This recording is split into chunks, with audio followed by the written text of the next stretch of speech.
Hi students, and welcome to today's live IELTS class. Welcome Arsh, Esma, Vital, Angel, Arsh, Wasim, Charmin. Good to see many students in the class. Welcome Paulo. Hello to our members. Ready for another week of live IELTS classes. Today we are looking at speaking part 1. We're going to talk about what you need to do to get Band 9, that excellent user of the English language. Today is July 14th, which of course is Bastille Day, the birth of modern democracy. So it's a great day for celebration. And this lesson is brought to you by aehelp.com for academic IELTS success. Visit us there, join our premium package. For the general IELTS, check us out at IELTShelp.com. That's generalieltshelp.com for general IELTS materials. I see Angel remembered that it's also my birthday today. Indeed it is. Thank you very much, students, for those birthday wishes. I'm feeling 1 year younger. All right. Okay, thank you so much. Putting a smile on my face. It's great to have this class with you today on my birthday. Welcome, Carolina, our moderator. Thank you for the birthday cake. Students, our academic IELTS website looks like this with the blue background. You can click that big red button to join the premium package. It is a one-time payment for lifetime access. You can practice speaking with other IELTS students. You get access to HD video lessons, practice exams, a fully interactive course, an app for your phone. And for the general IELTS, it's gieltshelp.com, green background. Again, just click that big red button. It's a one-time payment. It's well worth the investment. It's much, much, much, much cheaper than your actual IELTS exam, so it's good to do your best and pass. Again, thank you for all the birthday wishes. We are an official British Council IELTS test registration center in Saudi Arabia, and we are certified British Council agents, so you're in good hands with us. Okay, everyone, if you have questions, send me an email to adrian@aehelp.com and I will get back to you. Jigs, this is a speaking part 1 lesson, but we do have lots of speaking part 2 and cue card lessons as well. So check those out on our YouTube channel, and I'm sure we'll have some live classes on that in the coming week. Also, we do have a full week of classes. So today, speaking. We'll have writing and reading tomorrow. We'll have a Q&A session. We will have a speaking part 2 cue card there. So you can check out our schedule on our YouTube community board. And now let's get into some speaking. Let's really do this. So, all right, here we go. Make sure to speak and repeat. Okay. Copy what I say. Try to copy my intonation, my pronunciation, my enunciation. If you catch some new words, write them down. Come back to it later. The video is being recorded, all right? So when you go to your IELTS your speaking interview, it's often on the same day as the other 3 parts, the sit-down part of the exam. Arrive early, get really comfortable, talk to other IELTS candidates, use English all day. Confidence is key. We will be releasing an HD video very, very soon, today, tomorrow, that will focus on these key strategies for speaking part 1. So, all right. When you get to your speaking interview, you will be met by an examiner. They're supposed to be neutral with their affect. It means they shouldn't be all smiley and happy like it's your birthday. They shouldn't be all angry and upset like, they just had the worst cup of coffee in the morning. They should be neutral. Now, having said that, they are human. Your goal is to do your best. Don't worry about the examiner. Don't worry about their attitude. Just do your best. Be confident. You deserve to be there. Okay? So once you sit down with the examiner, they will ask you for your identification. The examiner will say, "Welcome to the speaking portion of the IELTS exam. My name is Adrian. I will be your examiner for this part of the test. I'm recording this for marking and clerical purposes. Candidate number is 7654321. We are currently conducting the exam in Mumbai at 11 o'clock in the morning. May I see your identification?" That will be their first question. You have to show it to them. If you don't have it, they will ask you to leave. Okay. Leyland, it's too bad that she interrupted you. They shouldn't interrupt you when you explain to them what your nickname is. That's not nice, and you should just stay serious in that case. And you should just say, "Oh, I'm sorry, I meant to finish what I was saying. I go by Lele. Please call me that for this interview." Okay, so you can't finish, okay? All right, Janelle says, "Yes, of course. Here is my national ID that I used to register for this exam. Here you go." Okay, Janelle, that's good. Sammy says, "Yes, certainly. Here's my ID card that I used to register for this exam a couple of weeks ago through the online portal. Please have a look." Oh, wait a moment. Let me take the personal details. Yes, here you go. All right, Sammy, very natural. Good. Nick Hill says, "Certainly, here's my ID that I used to register for the exam 4 weeks ago. Please take a look." Nice, Nick Hill. I like that use of quantitative language right away where you're like, 4 weeks ago I used this. It's very specific. It's good.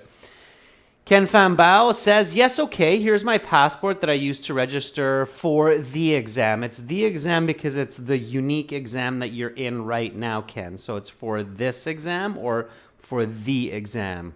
Okay. No, don't ask, "Are you my examiner?" They're definitely your examiner. Okay.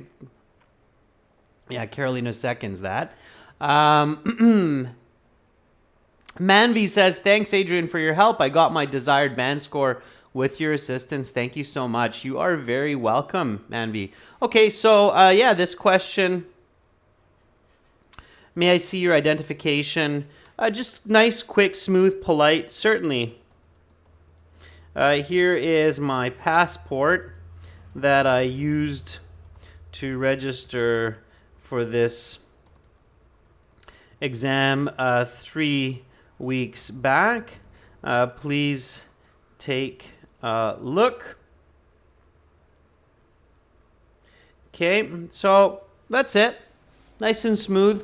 Yeah, definitely. I like that quantitative information. It reminds you to be quantitative in your answers. Being quantitative, meaning using numbers, using measurable communication like kilometers, hours, days, months.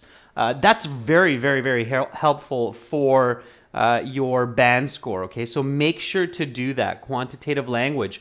Here we go, students. Repeat after me. May I see your identification? Certainly. Here's my passport that I used to register for this exam 3 weeks back. Please take a look. All right?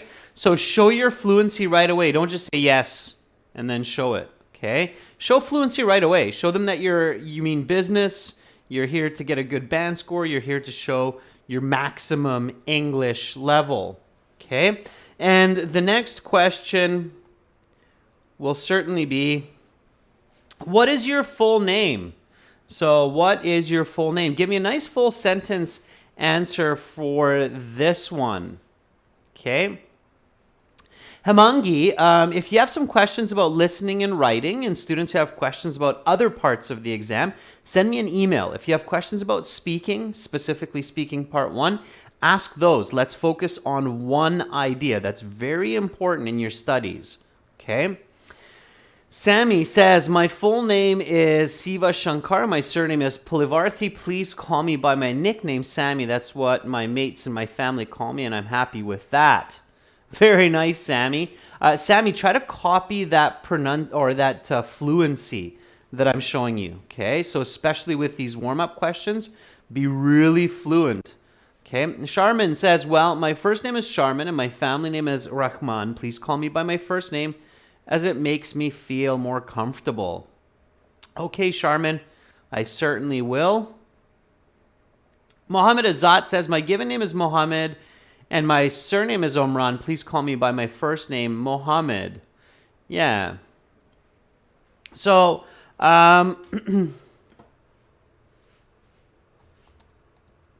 my given name is Mohammed after my father. And my middle name is Ahmed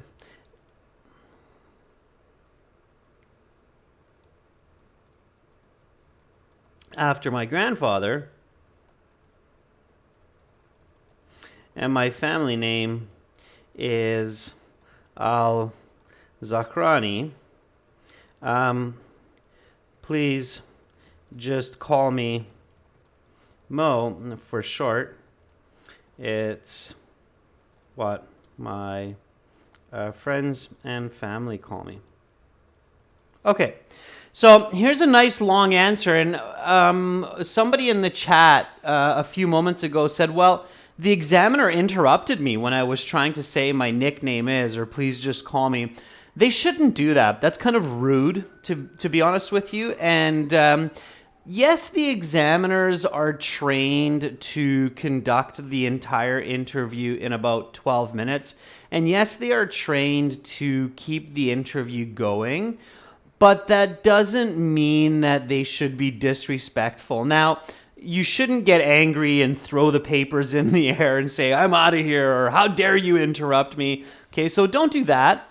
Be professional, right? And I'm going to show you what you can do, especially in this kind of an introduction part where you're, trying to get comfortable and trying to get confident. And of course, it's your right to express yourself for a question like this. Now, don't start talking about the name of your dog or your cat, because then obviously you're going off topic, and then it's the examiner's right to say, hey, let's, get focused here. But when you're introducing yourself, you shouldn't have to just say, I'm Mohammed Ahmed Al-Zakrani, let's go. All right, you shouldn't, that's not, there's no precedence for that. All right, so let me show you this, okay? So the examiner says, repeat after me, okay? So the examiner says, what is your full name? And then you say, well, my given name is Mohammed after my father, and my middle name is Ahmed after my grandfather. And my family name is Al-Zakrani. Please just call me Mo for short. It's what my friends and family call me. Okay, so let's just say that you're saying this, and somewhere around here, the examiner's like, oh, I've had enough. How dare you speak for 30 seconds introducing yourself? And then they try to really interrupt you and say, what did you do this morning, right? Or what did you do this morning? You can say, so be natural, be confident, and saying something like this can actually build your confidence. So you can just say something like, okay, so let's say examiner interrupts.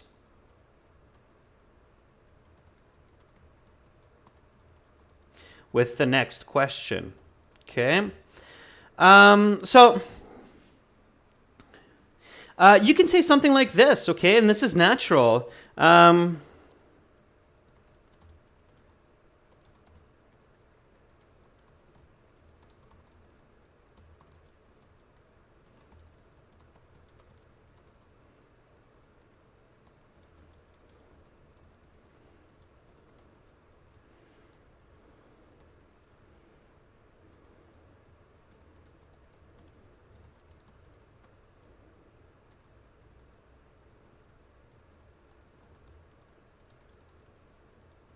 Okay, and I wouldn't be surprised if the examiner will just have much more respect for you at this point, and you'll get a great score. Okay, so don't be shy. All right, I would respect it if a student said that. I'd take a check and a note of myself. Right, so it's okay to do that. At the end of the day, the question is how fluent and confident are you in the English language? Okay, so if the examiner interrupts you, you can say, just before I get to answering that question, I wanted to ask you to call me Mo for short, as I'm more comfortable with this. Okay, so this morning, if the question is, what did you do this morning? All right, so keep the question in mind. It will be a simple question anyway in the beginning, okay? So you can do that, all right? You deserve to be there. You paid for this exam. You deserve to express yourself with your name and what you want to be called. Okay? And hopefully it will also calm the examiner down. Sometimes the examiners feel pressure too, so not just the candidates, because just imagine the examiner will sometimes go into their work and they see that they have 30 people that they have to interview that morning, and maybe you're like candidate number 2 and they're like, okay, go, go, go, rush, rush, rush, right? Slow them down. It's not fair to rush you through the interview process just because they have another 28 people, okay? All right, so here's the next question. What did you do this morning? And use the question, just like I showed you, okay? So Arda says, I woke up at 7 a.m. this morning to practice some English before the exam and had a breakfast with just my dad because my mom was sleeping. After breakfast, I decided to take a cold shower and relax for a few minutes. Okay, Paulo says, well, this morning I woke up very early. By 6 a.m., I had my breakfast and went out for a walk around my block. After that, I took a shower and got ready to come to the center to take the test. Very nice. Okay, Paulo, that's good. It's natural. It's you. Excellent. Ibrahim says, I woke up and stretched for 20 minutes. This helps me start my day with lots of energy. Then I had breakfast while I was checking my emails. Very good. Okay. Sammy says, this morning I got up at 6 a.m. and went for a morning walk and then studied for some time for this exam. Then I had my bread and butter with some fresh juice. After that, I started my car to come to the exam center. Very good. Just a slight correction near the end, Sammy. Take note of that. Bharat says, I woke up at 6 o'clock in the morning and drank a glass of water. After that, I got ready for some online classes. I had attended 3 lectures today. And the last action I did before coming to this exam was going for a 30-minute walk. Okay, careful, Bharat. Couple of corrections there as well. Okay, all of those are good.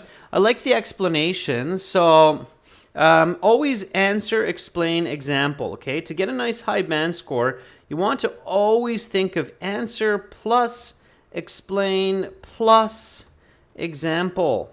Okay, so answer the question directly using the question. This morning, I got up at 6 a.m. I popped out of bed, brushed my teeth, and then did a bit of stretching so I would be limber for the day.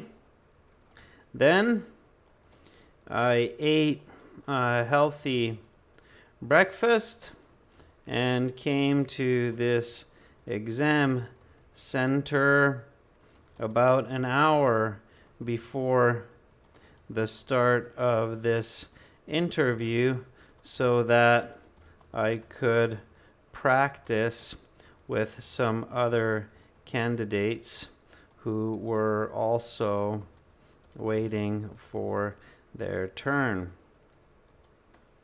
All right. So I'm also using this question and answer to give you some strategy. All right. So again, you want to answer, explain, example. So this morning I got up at 6 a.m. I'm using the question, what did you do this morning?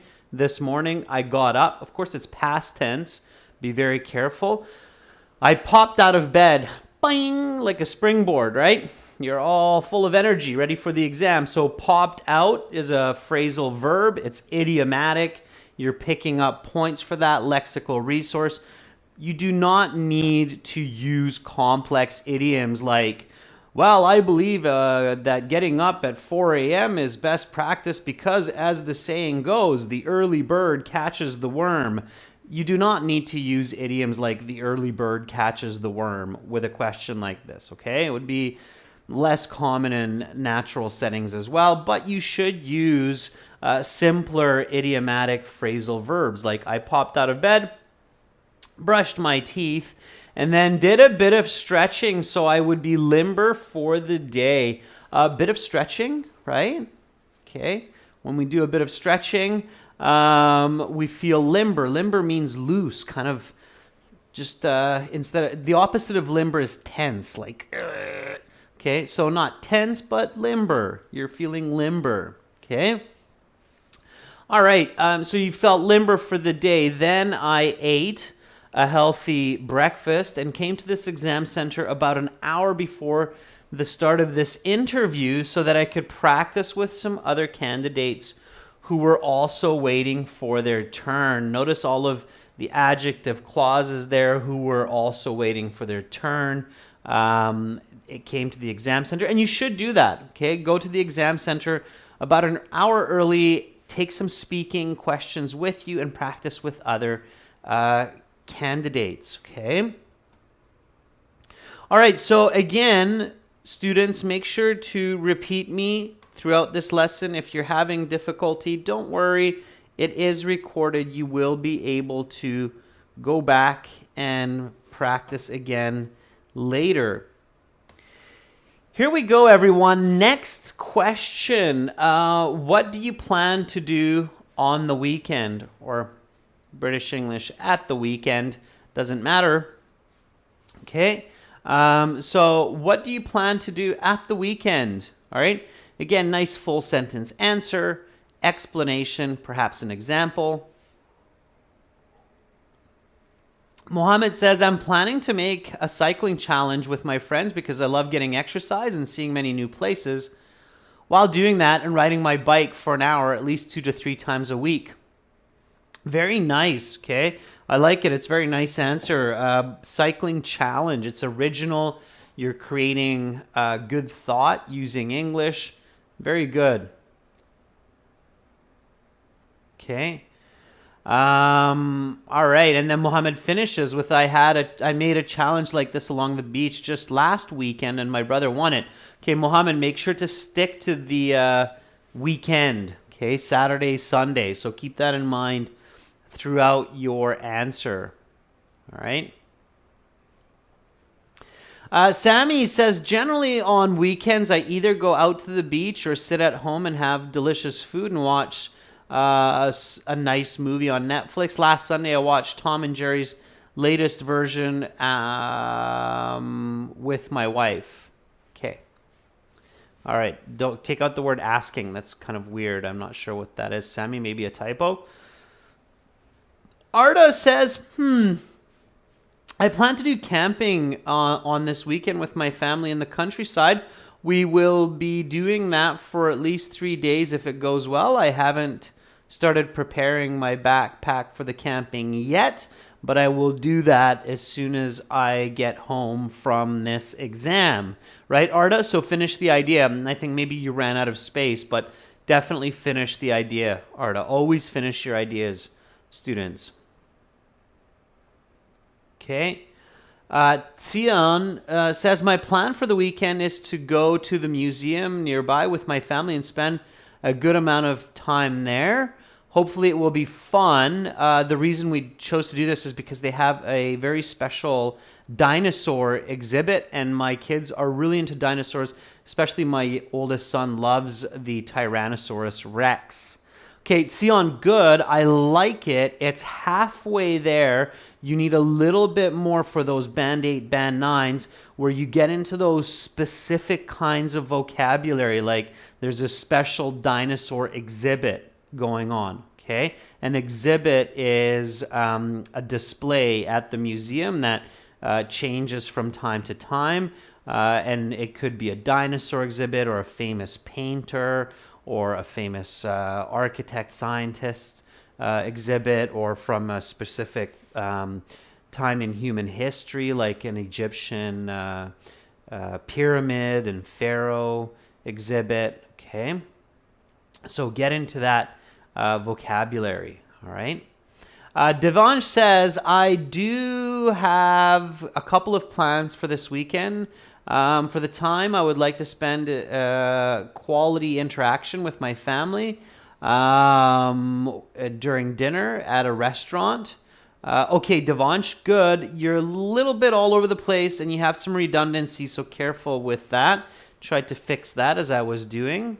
Okay. All right. On Saturday,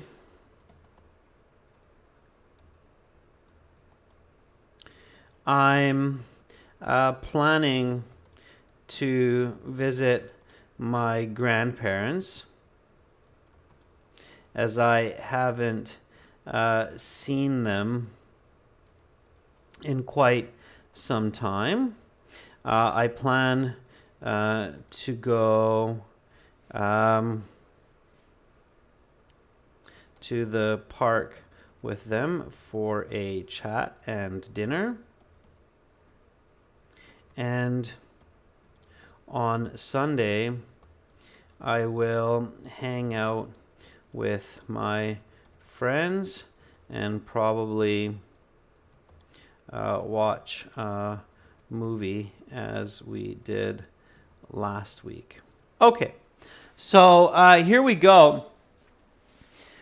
Repeat after me. What do you plan to do on the weekend? Well, on Saturday, I'm planning to visit my grandparents, as I haven't seen them in quite some time.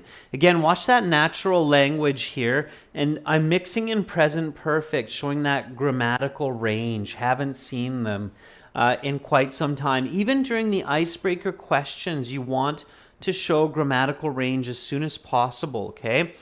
I plan to go to the park with them for a chat and dinner, and on Sunday I will hang out with my friends and probably watch a movie as we did last week. Okay, notice how here, instead of saying the weekend so much, I'm breaking it into the days, Saturday and Sunday, because those are the days of the weekend for me. So that's how I explain it. Okay, Saturday and Sunday. All right. And then once you finish with your icebreakers, then the examiner will introduce the actual topic of part 1. So they'll say something like, let's talk about helping people. Okay.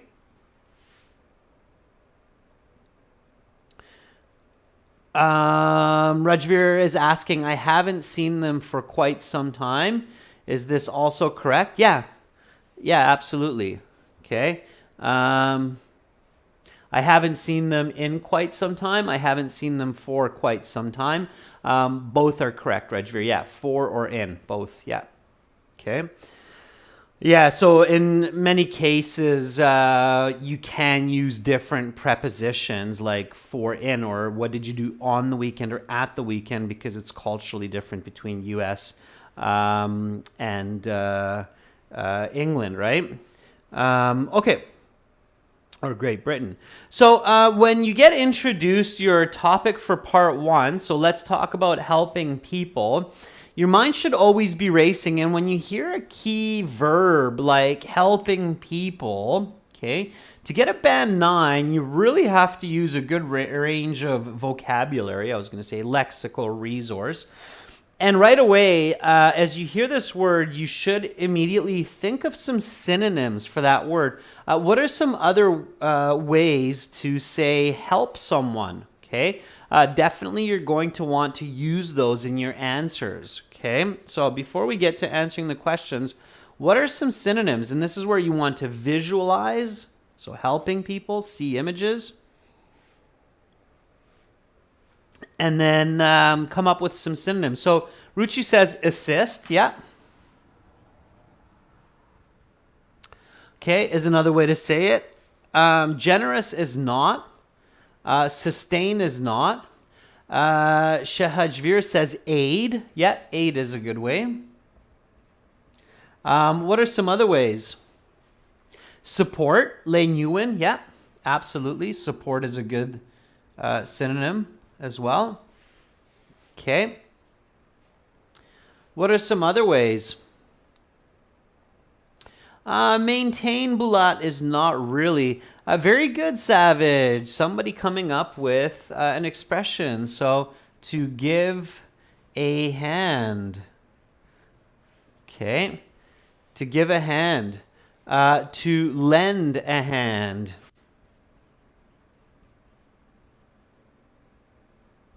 Okay. Yeah, guide. I saw somebody use guide. Guide can be kind of a synonym as well. Okay. Cooperate and carry about, not so much. Okay.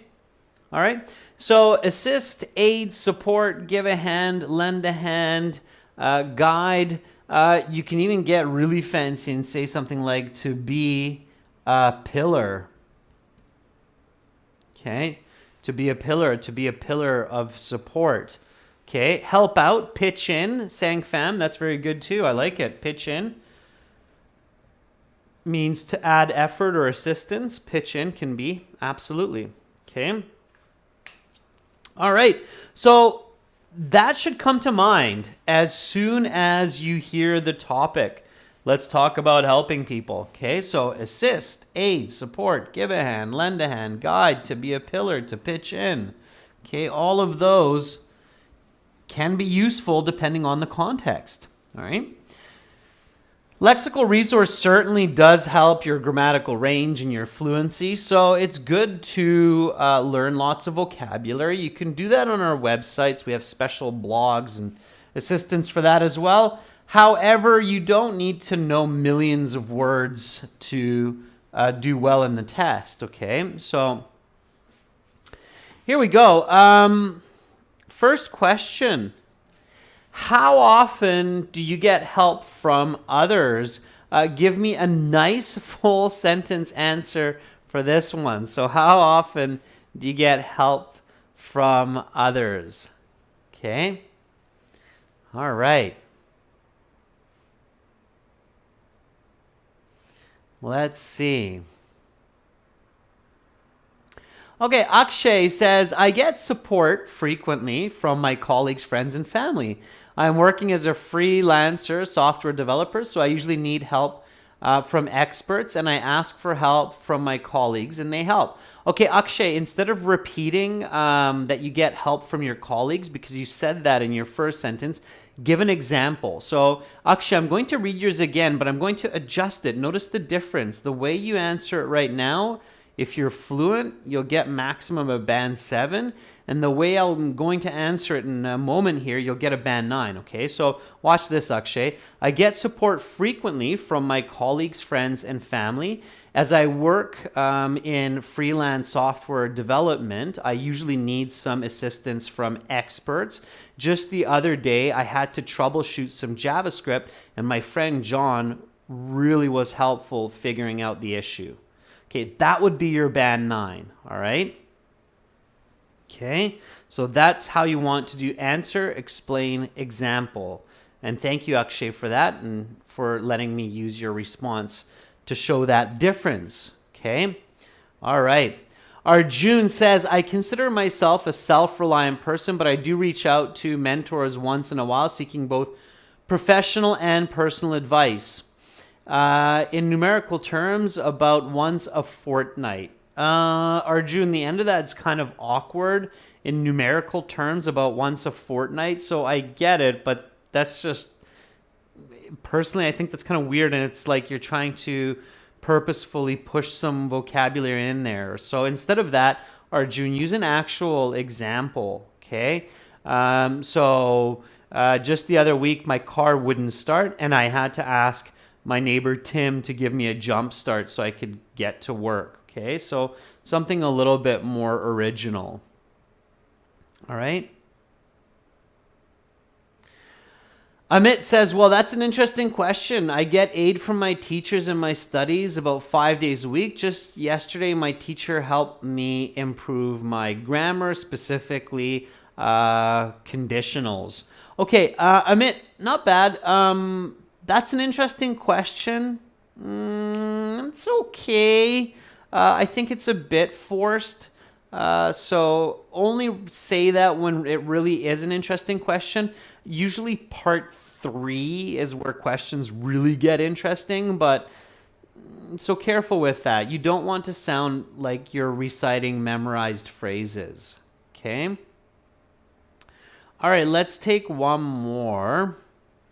Rajveer says, I regularly receive a helping hand from others, whether it's in my professional or personal life. I get support from my colleagues for computer programming and designing issues almost daily. Just the other day, my senior Amit helped me to correctly use inheritance in C++. Okay, very nice, Rajveer. Yeah, my younger brother can code C++ as well. Okay, so whenever you have often, you should definitely use an adverb of frequency, like always, usually, often, sometimes, rarely, never. Okay. And then you should quantify it. So give a number. Okay. So, well, when I really think about it, okay. Now, this would be a natural expression here because when somebody asks me, how often do you get help? At first, I'm like, well, I don't get help all that much. And then when I really think about it, I realize that, oh, yeah, I get help all the time, right? We're social creatures, humans. We get help every single day, whether somebody helps us with house chores or with our homework or with some kind of an issue with our computer. We're actually getting help all the time. We really do depend on each other, a doctor, medical care, and so on. We get lots of help. We help others, and others help us. Well, when I really think about it, I always get help from friends, family, and society. At least half a dozen times a day. Whether it's doing the chores,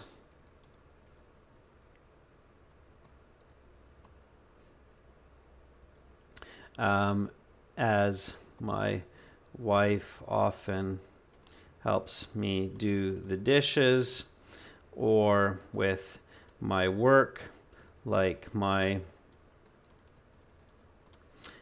colleague John the other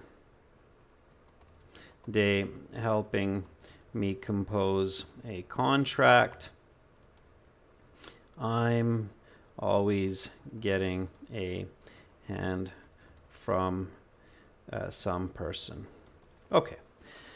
Without going really off topic. Okay, so here we go. Repeat after me. How often do you get help from others? Well, when I really think about it, I always get help from friends, family, and society at least half a dozen times a day. Whether it's doing the chores, as my wife often helps me do the dishes, or with my work, like my colleague John the other day helping me compose a contract, I'm always getting a hand from some person. Okay. So what do you usually need help with? Okay, kind of similar. Usually means frequently. Okay, so once again, give me a nice full sentence answer, explanation, example. So what do you usually need help with? Arda says, I usually need some help with the chores because I'm 16 and I haven't experienced doing housework so much. This morning I was cleaning the house and I asked for some support with the vacuuming. Okay, good.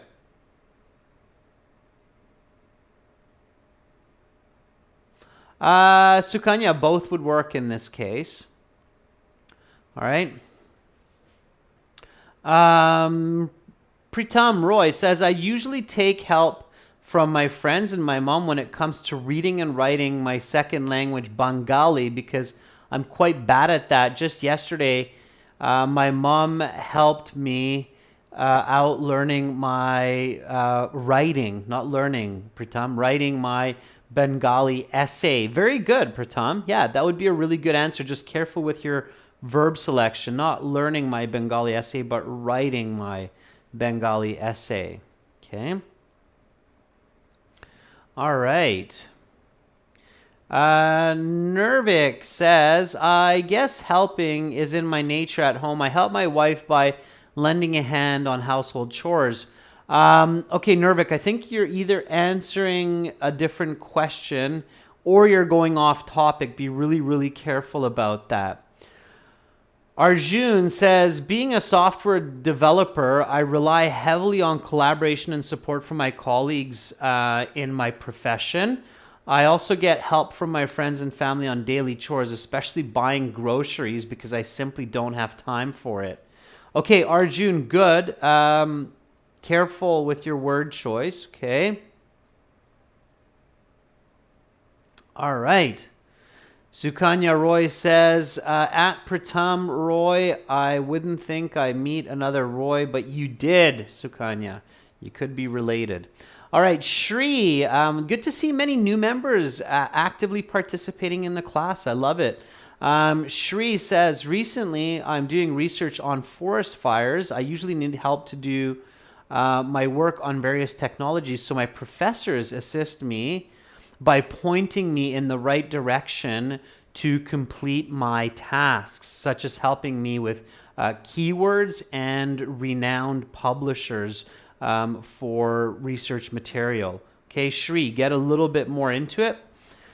Ken Pham says, I normally get help from my friends in doing homework when it comes to math because I'm 16 now and the amount of homework is at a different level, so I usually need assistance in arithmetic because that's my area of weakness and I want to get a good grade. Okay. All right. Good. Okay, so especially the ending. I see a lot of really strong starts, but the ending is a little bit awkward. Don't force grammar. Don't force expressions. Just remember to explain and give an example. Okay. So I frequently need aid in my work to get my tasks done. I am involved which require collaboration with other experts like Carolina and Eldar, especially with graphics and video editing, so that we can roll out these projects by a specific deadline. This was the case last week with our latest IELTS speaking interview video. And I bet Carolina's having a bit of a laugh because it's true. Right, there we go, smiley face. Okay, so what do you usually need help with? I frequently need aid in my work to get my tasks done on time. I am involved in several bigger projects which require collaboration with other experts like Carolina and Eldar, especially with graphics and video editing so that we can roll out these projects by a specific deadline. This was the case last week with our latest IELTS speaking interview video. Quite true. All right. Paying respects to my colleagues and collaborators. Again, answer, explain, example. Okay. Notice all of the use of the different vocabulary, joining words like especially. Okay. Those are very, very useful to get those higher band scores. Okay. All right. Next question. When is it important to ask for help? Okay, so when is it important to ask for help? Again, if you can't think of the answer right away, don't panic. Don't be like, oh, what do I do? What do I say? I don't know. Okay, you should say something like, that's a great question. Please allow me a moment to think. It would be absolutely natural to start that way. I would probably take a moment to think about an answer for this. When is it important to ask for help? That's a great question. It is a good question because it's important to ask for help when you need it. So that's a great question. Please allow me a moment to think, okay? Then take 4 or 5 seconds to think about it, okay? Sukanya says, since I recently moved to Oman, I need help with a lot of things. What do you mean things, Sukanya? Don't use the word things. Use something else. With a lot of endeavors. Because I don't know a lot about the culture and the people. One good example is simply to understand the local dialect of the Arabic language. Okay, so Sukanya, things, twice it appears in your response, really loses coherence. Careful with that. Okay. Super Anuto 4K says it's significantly important to ask for aids. Rescuers frequently help people. Just yesterday, my friend who is working as a rescuer helped an old lady get out of a burning building. Not out of a firehouse, out of a house fire, but we would rather say a burning building. Okay, careful. Super Anuto, good. Okay. All right, Baldir says, how much time does it usually take to prepare for speaking? I mean, how many days? Baldish, it depends on your level of English. It depends on your personality. Are you extroverted, introverted? Do you like to speak? Or are you a little bit shyer person? So it depends on all of these factors, but you should start practicing your speaking specifically for the IELTS at least a couple months before your test to get familiar with the format, to improve communication skills and so forth. I highly recommend checking out our websites for that. Okay. All right. Deepika says, it is necessary to seek help when the person is sick and needs to go to a hospital and get treated. I see a lot of patients coming to me in a serious condition since they were hesitant to ask for help when they needed it. Okay, Deepika. Yeah, very good. So what you're telling me is that a couple of instances when people ought to seek assistance are when they feel ill, as well as when they feel in danger.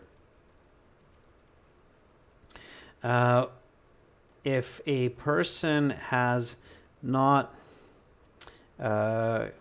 got better after 2 weeks of feeling under the weather, they should immediately seek medical aid because their immune system is not able to combat the disease. Also, if a person feels that they are threatened by an animal or another person, they should shout for help. Okay? All right. So I'm going to use this question and answer to teach a life skill as well. Here we go, everybody. Repeat after me. When is it important to ask for help? That's a great question. Please allow me a moment to think. A couple of instances when people ought to seek assistance are when they feel ill, as well as when they feel in danger. If a person has not got better after 2 weeks of feeling under the weather, they should immediately seek medical aid because their immune system is not able to combat the disease. Also, if a person feels that they are threatened by an animal or another person, they should shout for help. Okay. I did this while a bear was chasing me through the forest last month. It's not true, but that's my example. Okay, so Just a quick life skill. If you are a healthy individual, you catch a cold or you catch the flu, it takes 2 weeks for your secondary immune system to identify the disease and start combating it effectively. So you should start feeling better after 2 weeks.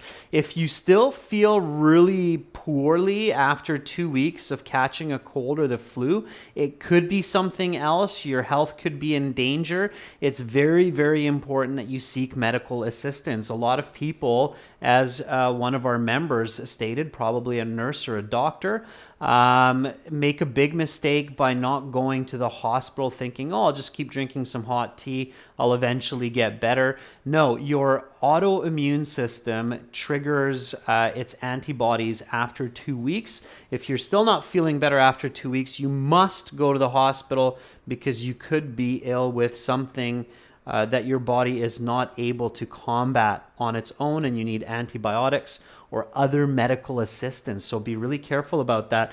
It's strange, but they somehow don't teach that enough in schools, that 2 weeks is the time limit for the average healthy human body. Okay? So keep that in mind. Could save your life. All right, everyone. So here are a couple more questions. You can try these ones on your own. Have you helped someone recently? How? If you need assistance during work or school, who do you ask for help? Try these questions with each other, okay, on our websites at aehelp.com and glshelp.com. You can interact with each other there. Members, you can also try those questions on Discord. You can interact with each other there. We've set up a speaking room in Discord for you. That's for the members of the channel. So check that out, okay? For the websites, everybody can use the speaking function. It's free. You log into your My Student account. You click on the student partner speaking. You accept that you're going to be polite with each other. And then you'll find some other people in here, like Unkit is in here right now looking for somebody to video and audio chat. So that's what you want to do. Tomorrow, everyone, we've got task 2 starting for members, and then we've got a reading for everybody. So make sure that you check that out. Shri, yeah, I think Carolina can send you that Discord link. You can find it in the in our YouTube community board in the notes for members as well. All right, everyone. So that's it for today. Enjoy the rest of July 14th. Again, the birth of modern democracy. So if you have a moment, read into it. The French Revolution. It's a good read. And if it's getting late in your country, get some rest. Much love to all of you wherever you are in this beautiful world today. I'm Adrian, and I'm signing out from Victoria on the west coast of Canada. Hopefully, I will catch you all tomorrow. Bye for now.